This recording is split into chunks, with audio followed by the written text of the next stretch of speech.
নমস্কার বন্ধুরা, আমি পায়েল। আশা করি আপনারা প্রত্যেকে ভালো আছেন, সুস্থ আছেন এবং আপনাদের পরীক্ষা ভালো হচ্ছে। আচ্ছা, আজকের যে বিষয়টা নিয়ে আলোচনা করব সেটা আপনারা অলরেডি বুঝতেই পেরেছেন। সেটা হচ্ছে, অনেকেই আমার কাছে জানতে চাইছেন বা বিভিন্ন জায়গায় খোঁজ করছেন যে নেট পরীক্ষা দিয়ে কি আদৌ কোনো লাভ আছে, বা এখন নেটের মানে গুরুত্বটা বেশি না পিএইচডির গুরুত্বটা বেশি, নেট আদৌ আমরা পড়বো কিনা। বা আমরা প্রত্যেকেই জানি ইউজিসির যে নতুন গাইডলাইন্স, যে ড্রাফট বেরিয়েছে 2025-এর, যেটা মানে শুরু করা হবে, সেই বেসিসে কি বলা হয়েছে, এই জায়গাটা বোঝাটা খুব গুরুত্বপূর্ণ। না বুঝলে কিন্তু আমাদের মধ্যে এই কনফিউশনটা চলবে যে আদৌ আমরা নেট পরীক্ষায় বসবো কিনা বা বসে কোনো লাভ আছে কিনা, এই নিয়ে একটা কনফিউশন চলবে। তো যতক্ষণ না সেটা ক্লিয়ার হচ্ছে, তার আগে অবধি কেউই, আপনারা অনেকেই রয়েছেন যারা পড়াশোনায় মন দিতে পারছেন না, বা যারা ভাবছেন যে এতদিন ধরে নেটের চেষ্টা করে গেলাম, কেউ কেউ হয়তো পেয়েছেন, কেউ পাননি, চেষ্টায় রয়েছেন, এখন ভাবছেন যদি নেট যদি না প্রয়োজন হয় তাহলে এই পরিশ্রমের কী দাম। তা সেই বেসিসে আমার মনে হলো যে আমি গাইডলাইন্স ওটা পড়েছি, পড়ে নিয়ে আমি ছোট্ট করে একটা লিখে জিস্ট করে দিয়ে বোঝানোর চেষ্টা করছি যে আদতে কি বলতে চেয়েছে। আচ্ছা, এই পেপার কাটিংটা ঘুরছে, এই পেপার কাটিংটা আমরা পেয়েছি এবং ইউজিসির অফিসিয়াল ওয়েবসাইটে আপনারা সেই ড্রাফটটাও পড়তে পারবেন। সেটা পড়লেই আপনারা দেখতে পাবেন আমি সেখান থেকে ছোট্ট করে একটা পিপিটি মতন বানিয়ে বোঝানোর চেষ্টা করছি। আচ্ছা, দেখুন, ইউজিসির নতুন রুল 2025 কি কি কোশ্চেন হচ্ছে, নেট প্রয়োজন কিনা, না পিএইচডি প্রয়োজন, না কি বিষয়, একটু মাথা ঠান্ডা করে আমার কথাগুলো বোঝার চেষ্টা করুন, তাহলে আশা করি আপনাদের যত কনফিউশন সব কিছু ক্লিয়ার হয়ে যাবে। আচ্ছা, ইউজিসি নিউ রুলে কি বলা হচ্ছে দেখুন, আমি পরপর পয়েন্ট করে দিয়েছি যাতে আপনাদের বুঝতে সুবিধা হয়। প্রথমে বলা হচ্ছে যে ইউজি কোর্স যেটা রয়েছে সেটা যারা 4 বছরের করবে, আমরা জানি 4 বছরের ইউজি কোর্স হয়, সেই 4 বছরের ইউজি কোর্স করলেই শুধু হবে না, তার সাথে কি করতে হবে, সেই ইউজি কোর্সে 75% নাম্বার থাকতে হবে। তাহলে আমরা কি পেলাম, যে 4 বছরের যে ইউজি কোর্স সেখানে হচ্ছে আমাদের 75% নাম্বারটা থাকতে হবে, ঠিক আছে। প্লাস হচ্ছে পিএইচডি, এই সব কিছু কি অ্যাসিস্ট্যান্ট প্রফেসরের জন্য আমাদের প্রয়োজন। তাহলে কি কি পেলাম, একটা হচ্ছে 4 বছরের ইউজি কোর্স পেলাম, শুধু কোর্সটা করলেই হবে না, তার টোটাল মার্কস থাকতে হবে 75%, এই নাম্বারটা প্রয়োজন। দেখতেই পাচ্ছেন লিখেছি 75% নাম্বার থাকতে হবে এবং তার সাথে পিএইচডি করতে হবে, ঠিক আছে। আমি একটু আগে বলে যাচ্ছি, তারপরে আমি নেটের কথায় আসছি। নেক্সট 2 নম্বর বলছে, দেখুন, পোস্ট গ্র্যাজুয়েট ডিগ্রি অর্থাৎ এমএ এমএসসি যেটা আমরা করে থাকি না কেন, পোস্ট গ্র্যাজুয়েট ডিগ্রিতে যেখানে হচ্ছে 55% নাম্বার পেতে হবে এবং তার সাথে হচ্ছে পিএইচডি, ঠিক আছে। নেক্সট কি, মানে অ্যাসিস্ট্যান্ট প্রফেসর হতে গেলে এগুলো হতে হবে। থার্ড কি পাচ্ছি, থার্ড হচ্ছে দেখুন, পোস্ট গ্র্যাজুয়েট হতে হবে, অর্থাৎ যেরকম বললাম এমএ এমএসসি এমকম ইত্যাদি পোস্ট গ্র্যাজুয়েট আমরা সবাই জানি, সেখানে 55% নাম্বার থাকতে হবে প্লাস নেট। এই 3 নম্বরটা একটু বলি, এটাই কিন্তু আমরা অনেকেই করছি, পোস্ট গ্র্যাজুয়েট করেছি অর্থাৎ এমএ পাস করেছি, ধরুন আমি এমএ নিয়েই বলছি, এমএটা পাস করেছি, 55% নাম্বার পেয়েছি, তার ফলেই কিন্তু আমরা নেটের ফর্মটা ফিল আপ করতে পারছি বা বসতে পারছি, কারণ আমাদের মূল ক্রাইটেরিয়া হচ্ছে আমাদের অন্তত 55% নাম্বার থাকতে হবে। তাহলে এই নাম্বারটা আমাদের প্রয়োজন, এই নাম্বারটা যদি এমএতে না থাকে তাহলে কিন্তু আমরা নেট পরীক্ষায় বসতে পারি না। তাহলে সেম তাই রইল, এবং এই নাম্বারটা আমরা পেয়ে গেছি, পেয়ে এবার আমরা নেট পরীক্ষায় বসে নেটটা পাস করলাম, তাহলে আমরা কিন্তু অ্যাসিস্ট্যান্ট প্রফেসরের জন্য যোগ্য হলাম। তার মানে আপনারা যারা টেনশন করছিলেন নেটের প্রয়োজন কি না, দেখুন এই রুল কিন্তু সেম রয়ে গেছে, যে এমএতে 55% পেয়ে তারপরে নেটটা পাস করতে হবে, তাহলে অ্যাসিস্ট্যান্ট প্রফেসরের জন্য যোগ্য। 3 নম্বরটা আমি কেন বললাম, কারণ 3 নম্বরটা প্রায় প্রত্যেকেই আমরা এখন করছি, তাই এটা বলে দিলাম। বাকিগুলো তো আমি নিয়ে আসছি নেটের কথা। 4 নম্বরটা দেখে নিই। 4 নম্বর বলছে পোস্ট গ্র্যাজুয়েট যদি এমটেক এরকম কোনো বিষয় নিয়ে করেন সেখানেও 55% মার্কস পেতে হবে, প্লাস হচ্ছে পিএইচডি। ঠিক আছে, এবার এই 4টে নিয়ে আমি একটু বলে নিই, তারপর নেক্সট স্লাইডে যাচ্ছি। দেখুন, প্রথমে বলেছে হচ্ছে ইউজি। ঠিক আছে, ইউজি করলেন, 4 বছরের যে ইউজি কোর্স রয়েছে তাতে আপনি 75% পেলেন, ভালো কথা। তার সাথে কিন্তু আপনাকে পিএইচডি থাকতে হবে, তাহলে আপনি অ্যাসিস্ট্যান্ট প্রফেসর হতে পারবেন। এবার প্রথম কথা হচ্ছে, যখনই এই যে লিখে দেওয়া হয়েছে পিএইচডি করতে হবে, এখানেও রয়েছে পিএইচডি করতে হবে, এখানেও রয়েছে পিএইচডি করতে হবে, তাহলে এই যে পিএইচডি আমরা করব তার জন্য আমাদের প্রাথমিকভাবে কি করতে হবে, নেটের সিলেবাসটাই পড়তে হবে। কারণ নেটের সিলেবাসটায় আমরা জানি 3টে ক্রাইটেরিয়া এখন করে দেওয়া হয়েছে, জেআরএফ, নেক্সট হচ্ছে নেট মানে অনলি নেট, তারপরে হচ্ছে অ্যাডমিশন টু পিএইচডি। তাহলে যদি আমরা অ্যাডমিশন টু পিএইচডি না পাই তাহলে আমরা পিএইচডিতে ভর্তি হতে পারছি না পিএইচডির জন্য। আশা করি আমি বোঝাতে পারছি। তাহলে ঘুরে ফিরে ঘটনাটা কি সেটাই দাঁড়ালো না, যে আমাদেরকে নেট সিলেবাসটাই পড়তে হবে এবং নেটটা ক্র্যাক করতে হবে? টার্গেট তো আমাদের নেট জেআরএফই রাখতে হবে, তাহলে না আমরা অ্যাডমিশন টু পিএইচডি পাবো, তাই তো? তাহলে কি ঘটনাটা দাঁড়ালো, তাহলে সেই ইউজি 4 বছরের করছেন আপনি, 75% নাম্বার আপনাকে নিতে হচ্ছে এবং তার সাথে পিএইচডি করতে হচ্ছে, তাহলেই আপনি অ্যাসিস্ট্যান্ট প্রফেসর হওয়ার যোগ্য। তাহলে পিএইচডি করতে গেলে আমাকে সেই নেটের সিলেবাস কিন্তু পড়তে হচ্ছে। গেল। সেকেন্ডে আবার সেমে আসি, post graduate with 55% number plus PhD. Same দেখুন, আপনি এমএসসি পাস করলেন 55% নাম্বার নিয়ে, তারপরে কিন্তু আপনাকে পিএইচডি পাস করতে হচ্ছে। তাহলে পিএইচডি পাস করতে গেলে আপনাকে অ্যাডমিশন টু পিএইচডি অ্যাটলিস্ট পেতে হবে, পেয়ে তারপরে পিএইচডিতে ভর্তি হবেন, তারপরে না পিএইচডি শেষ করবেন। তাহলে সেম গল্প এসে দাঁড়ালো, কিন্তু আবার নেট পরীক্ষাতে বসতে হচ্ছে। থার্ডটা আগেই আমি বলে দিয়েছি, থার্ডটা অলরেডি আমরা করছি, সেম নেট পরীক্ষায় বসে নেটটা পাস করছি। ফোর্থেও দেখুন সেম, পোস্ট গ্র্যাজুয়েট এমটেক যাতেই করুন না কেন 55% নাম্বার আপনাকে রাখতে হচ্ছে এবং সেম আবার পিএইচডি কমপ্লিট করতে হচ্ছে, তার মানে আপনাকে সেম নেটের সিলেবাস পড়তে হচ্ছে।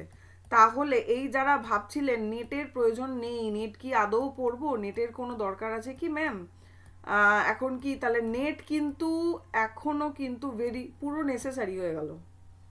ম্যান্ডেটারি কেন বলছে ম্যান্ডেটারি নয়, এই কারণেই বলছে যদি আপনি নেটের সিলেবাসটা পড়ছেন, ঠিক আছে, এই সিলেবাসটা 3টের জন্য, একটা জেআরএফ, একটা নেট, একটা হচ্ছে অ্যাডমিশন টু পিএইচডি। ধরা যাক আপনি নেটটা পাস করেননি, আপনি অ্যাডমিশন টু পিএইচডি পাস করেছেন, করে নিয়ে আপনি পিএইচডি কোথাও একটা কোনো ইউনিভার্সিটিতে পেয়ে গেলেন, পেয়ে গিয়ে পিএইচডি করে ফেললেন, করে ফেলার পরও কিন্তু আপনি অ্যাসিস্ট্যান্ট প্রফেসরের জন্য যোগ্য। এই কারণেই বলা হচ্ছে নেটটা ম্যান্ডেটারি নয়। কিন্তু ঘুরিয়ে ফিরিয়ে বলতে গেলে কোথাও নেট পরীক্ষার সিলেবাসটাই আপনাকে পড়তে হচ্ছে এবং এই পরীক্ষাতেই আপনাকে বসতে হচ্ছে। আশা করি আমি বোঝাতে পেরেছি। যদি কোনো কনফিউশন থাকে অবশ্যই আমাকে কমেন্টে লিখবেন, আমি আপনাদের ক্লিয়ার করে দেওয়ার চেষ্টা করব। নেক্সট স্লাইডে এবার আমি যাচ্ছি। আর কি বলা হলো, আর যেটা বলা হলো সেটা হচ্ছে UG plus PG plus PhD. আগে কি হতো, এই ইউজি পিজি পিএইচডি আমাদের একটা সাবজেক্টেই করতে হতো, তাই তো? যদি বাংলা নিয়ে আমরা অনার্স করি, কথার কথা বলছি, বাংলায় গ্র্যাজুয়েশন কমপ্লিট করলাম অনার্স নিয়ে, মাস্টার্সেও আমাদের বাংলা নিয়ে পড়তে হলো, পিএইচডিও আমাদের বাংলা নিয়ে করতে হতো, সেম সাবজেক্ট নিয়ে পড়ে আমরা অ্যাসিস্ট্যান্ট প্রফেসরও কিন্তু বাংলাতেই হতাম। এখনের নিয়মটা কি, এটা অনেক দিন আগেই হয়েছে, এখন হচ্ছে ইউজি পিজি পিএইচডি এগুলো কিন্তু আমরা আলাদা সাবজেক্টে করতে পারি। মানে আমি ধরা যাক এটা বাংলা নিয়ে করেছি গ্র্যাজুয়েশন, পোস্ট গ্র্যাজুয়েট আমি আমার পাশের কোনো সাবজেক্ট নিয়ে করতে পারি বা যে কোনোভাবেই করতে পারি, ফিলোসফি নিয়ে করলাম, পিএইচডি আমার মনে হলো আমি জিওগ্রাফি নিয়ে করি, আমি করতেই পারি। তাহলে এই যে রুলটা, এটা কিন্তু বেশ অনেক দিন হলেই চালু হয়েছে, যে এখন কিন্তু আমরা আলাদা আলাদা বিষয় নিয়ে পড়াশোনা করতে পারি, তিনটেতে একই সাবজেক্ট হতে হবে এরকম কোনো মানে নেই। এটা আশা করি বোঝাতে পেরেছি। এটাকেই আবার মানে শিলমোহর দেয়া হয়েছে যাকে বলে। নেক্সট চলে আসছি কিন্তু। কিন্তু এখানে কিন্তু কি, সেটা হচ্ছে পিএইচডি আপনি করবেন যে সাবজেক্টে বা নেট পাস আপনি যেই সাবজেক্টে করবেন, আপনি কিন্তু সেই সাবজেক্টের জন্যই অ্যাসিস্ট্যান্ট প্রফেসর হওয়ার যোগ্য। তাহলে কি দাঁড়ালো, আপনি যেই সাবজেক্টে পিএইচডি করছেন বা যেই সাবজেক্টে নেটটা পাস করেছেন, ঠিক আছে, নেটটা যাতে পাস করেছেন বা যেই বিষয়ে আপনি পিএইচডি করছেন, আপনি ভবিষ্যতে যখন অ্যাসিস্ট্যান্ট প্রফেসর হবেন তখন কিন্তু আপনার এই যে সাবজেক্টে পাস করেছেন তার মধ্যে থেকেই আপনি অ্যাসিস্ট্যান্ট প্রফেসর হওয়ার যোগ্য। ধরুন আপনি ইউজি পাস করলেন জিওগ্রাফিতে, পোস্ট গ্র্যাজুয়েট পাস করলেন ইংলিশে, পিএইচডি পাস করলেন জিওগ্রাফিতে, তাহলে আপনি কিসের জন্য অ্যাসিস্ট্যান্ট প্রফেসর হবেন? আপনি কিন্তু জিওগ্রাফির জন্য হবেন, কারণ আপনি জিওগ্রাফিতে অ্যাসিস্ট্যান্ট মানে পিএইচডি করেছেন। আমি আশা করি বোঝাতে পেরেছি। তখন কিন্তু ইউজি পিজির এই যে সাবজেক্টগুলোতে আপনি পাস করেছেন সেগুলো দেখা হবে না। বোঝা গেল? তাহলে এই হচ্ছে সেকেন্ডে বলা হচ্ছে যে পিএইচডি বা নেট পাস যেই সাবজেক্টে করবেন সেটাই হবে অ্যাপ্লিকেবল অ্যাসিস্ট্যান্ট প্রফেসরের জন্য। আচ্ছা, স্টেটের জন্য কি? স্টেটের জন্য আমাদের যেটা থাকে ডাব্লিউবি সেট এবং স্লেট, এইসব যে থাকে সেম অ্যাজ আর্লিয়ার, যেরকম আগে গ্রহণীয় ছিল, গুরুত্বপূর্ণ ছিল, স্টেটের জন্য সেম এটা রয়ে গেছে। আচ্ছা, নেক্সট চলে আসছি হচ্ছে প্রফেসর অফ প্র্যাকটিস হচ্ছে 10% লোককে নেওয়া হচ্ছে প্রফেসর অফ প্র্যাকটিস। আচ্ছা, আর কি বলা হচ্ছে, এপিআই স্কোর কমিয়ে দেওয়া হচ্ছে। আমাদের যে একাডেমিক নম্বর, আমরা জানি আমাদের একাডেমিক নম্বর প্রচুর পরিমাণে যোগ হতো, মাধ্যমিক উচ্চ মাধ্যমিক এতে যা পেয়েছি, এখনও যোগ হবে না সেটা বলেনি, বলেছে কিন্তু এপিআই এর স্কোরটাকে কমিয়ে দেওয়ার চিন্তাভাবনা করা হচ্ছে। এবং সেই জায়গায় কোনগুলো দেখা হবে, আপনি যদি কোনো বিজনেস করে থাকেন, বহু বছর ধরে সেই বিজনেসের সঙ্গে রয়েছেন, যে কোনো স্টার্ট আপ হোক না কেন, তার একটা এক্সপিরিয়েন্স থেকে থাকে, তার কোনো সার্টিফিকেট থেকে থাকে, বা আপনি অলরেডি কোনো কলেজে পড়ান, সেটা সরকারি হোক বা প্রাইভেট হোক, যে কোনো কিছু, মানে সরকারি বলতে আমি ছোটোখাটো যেগুলো বলছি আর কি, সেই জায়গাগুলোকে আপনি রয়েছেন বা স্কুলে রয়েছেন, যে কোনো জায়গায় আপনার যে এক্সপিরিয়েন্স রয়েছে সেই এক্সপিরিয়েন্সের যে সার্টিফিকেট রয়েছে সেই সার্টিফিকেটই কিন্তু মানে আপনি যোগ্য কিনা অ্যাসিস্ট্যান্ট প্রফেসরের জন্য এখন দেখা হবে। মানে বেসিক্যালি এরা বলতে চাইছে আপনার আপনার ফিল্ডে ডেপথ কতখানি রয়েছে, আপনি কতটা বিষয়টা জানেন, এই জায়গাটা এরা দেখতে চাইছে। ঠিক আছে, সেখানে ওই যে স্কোরগুলো আমরা মাধ্যমিকে কত পেয়েছি, এইচএসে কত পেয়েছি, সেখান থেকে যে একটা নাম্বার যুক্ত হওয়ার ব্যাপার ছিল সেটা কমিয়ে দেওয়া হবে। এরপর বলা হচ্ছে নতুন কাদের জন্য নেট দরকার নেই। আমি বলবো দরকার নেই কেন, দেখুন কি বলছে, yoga, music, performing arts, visual arts, other traditional Indian art forms like sculpture, drama, এই যে জায়গাগুলো রয়েছে আমি ব্র্যাকেট করে দিয়েছি, থার্ড ব্র্যাকেট, এদের জন্য কি প্রয়োজন? এদের জন্য হচ্ছে ইউজি মানে ইউজি ডিগ্রি পেয়ে গেলেন, তার সাথে প্লাস কি 5 ইয়ার টিচিং এক্সপিরিয়েন্স, 5 বছরের টিচিং এক্সপিরিয়েন্স থাকতে হবে এই সাবজেক্টের ওপর, যে সাবজেক্টগুলোর নাম আপনারা ওপরে দেখতে পাচ্ছেন, অন্তত 5 বছরের এক্সপিরিয়েন্স থাকতে হবে।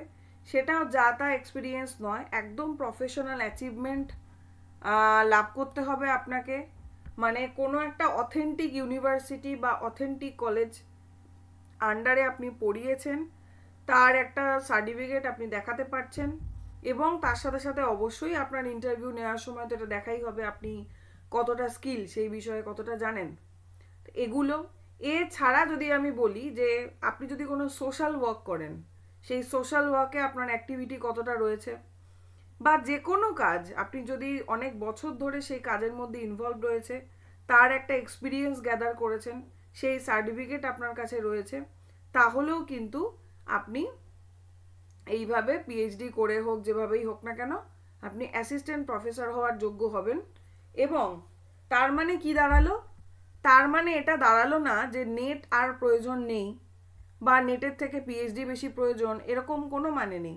আপনি দেখুন প্রথমেই দেখা গেল এই যেটা আমরা অলরেডি করছি পোস্ট গ্র্যাজুয়েটে 55%, তার সঙ্গে নেট পাস করেই কিন্তু অ্যাসিস্ট্যান্ট প্রফেসর, এটা কিন্তু পরিবর্তন করা হয়নি। কিন্তু অন্যদিকে যে পিএইচডি দেওয়া হয়েছে, আমাদেরকে এটা বুঝতে হবে যে এখন কিন্তু রেট পরীক্ষাটা তুলে দেওয়া হচ্ছে। তাহলে সুতরাং আমাদের পিএইচডিটা পেতে গেলে আমাদের সেই সেম সিলেবাস পড়তে হবে, যেই সিলেবাস পড়ে মানুষ জেআরএফ পায়, নেট পায় বা অ্যাডমিশন টু পিএইচডি পায়। তার মানে নেটের সিলেবাস, নেটের পড়াশুনোর যে বিষয়টা, যে ইম্পর্টেন্সিটা, সেটা কিন্তু কোনোভাবেই শেষ হয়ে যাচ্ছে না। আশা করি আমি এটা বোঝাতে পেরেছি। আর যদি আপনারা আমার আগের ভিডিও দেখেন, আমি সেখানেও বলেছি সব থেকে আগে গুরুত্বপূর্ণ জেআরএফ, তারপরে নেট, তারপরে হচ্ছে অ্যাডমিশন টু পিএইচডি, কারণ সেই অনুযায়ী কিন্তু একটা স্কোর আমাদের ইন্টারভিউতে যুক্ত হচ্ছে। তাহলে যদি আপনি নেট পেয়ে থাকেন, তাহলে অবভিয়াসলি আপনার পিএইচডি, অ্যাডমিশন টু পিএইচডি থেকে নেট পাওয়া মানে আপনি বেশি স্কোর গ্যাদার করেছেন, এবং সেই স্কোরের ভিত্তিতে আপনি সবসময় ইন্টারভিউতে একটু বেশি নাম্বার পাবেন। আবার যদি আপনি জেআরএফ পেয়ে থাকেন, তাহলে নেটের থেকে বেশি স্কোর গ্যাদার করেছেন, সুতরাং সেই জেআরএফের জন্য আরও বেশি স্কোর আপনি পাবেন ইন্টারভিউতে। সুতরাং সেক্ষেত্রে মানে সেই হিসাবে যদি আমরা ভাবতে চাই, তাহলে কিন্তু সেখানে পিএইচডি পাওয়ার সম্ভাবনাটা অনেক বেড়ে যায়। সুতরাং আমাদেরকে সেম সিলেবাস পড়তে হচ্ছে, টার্গেট রাখতে হবে জেআরএফ বা নেট, এবং অ্যাডমিশন টু পিএইচডিও যদি আমরা পাই, তাহলেই কিন্তু আমরা পিএইচডি পরীক্ষাতে বসতে পারবো ফর ইন্টারভিউ। আশা করি আমি বোঝাতে পেরেছি। সুতরাং নেট কিন্তু ম্যান্ডেটারি নেই, নেট আর প্রয়োজন নেই। এই পিএইচডি প্রয়োজন করে যারা লাফাচ্ছেন, তাদের এটুকু বুঝতে হবে এই পিএইচডির প্রয়োজন হলেও পিএইচডিটা কী করে আমরা করব যদি আমরা সেম সিলেবাসটাকে না পড়ি। সেম সিলেবাসটা পড়ে আমাদের অ্যাডমিশন টু পিএইচডি পেতে হবে, তারপরে আমরা ইন্টারভিউ দেব, তারপরে পাবো। আশা করি এই বিষয়টা আমি বোঝাতে পেরেছি, প্রত্যেকের কাছে ক্লিয়ার হয়েছে। আর যদি কারোর কোনো রকম কনফিউশন থাকে, অবশ্যই আমাকে কমেন্ট বক্সে জানাবেন, আমি প্রত্যেকের উত্তর দেওয়ার চেষ্টা করব। থ্যাংক ইউ সকলকে, আজকে এ পর্যন্তই। প্রত্যেকে ভালো থাকবেন এবং খুব মন দিয়ে পড়াশুনো করুন। আপনাদের প্রত্যেকেরই নেট হোক, জেআরএফ হোক, হয়ে যাবে, এটাই আমি কামনা করি। থ্যাংক ইউ সকলকে।